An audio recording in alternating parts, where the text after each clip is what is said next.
100 gram உளுந்தம்பருப்பை பொன்னிறமாக வறுத்து எடுத்துக்கிறணும். அதுக்கு அடுத்து 50 கிராம் கடலைப்பருப்பையும் தனியாக எடுத்து பொன்னிறமாக வறுத்து எடுத்துக்கிறணும். ஸ்லோ ஃப்ளேம்லேயே வச்சுக்கோங்க, மீடியம் ஃப்ளேமில், இல்லைன்னா கருகி போயிடும், கருகக்கூடாது.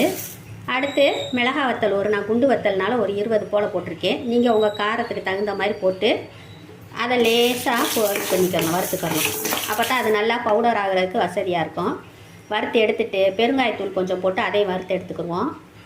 உப்பு, கல் உப்பு கொஞ்சோன்னு சும்மா ஒரு தேவையான அளவுக்கு போட்டு இதையெல்லாம் எடுத்து மிக்சியில் போட்டு நல்லா கரகரப்பாக அரைச்சிட்டு வந்துடணும். ஆறுனதுக்கு அப்புறமா அரைக்கணும், அப்போ தான் அது உளுந்த பொடி டேஸ்ட்டாக இருக்கும்.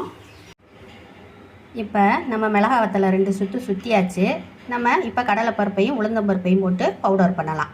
உப்பு, கல்லுப்பு இந்த அளவுக்கு போட்டால் போதுமானது. இதையும் போட்டு நல்லா அரைச்சிடுவோம்.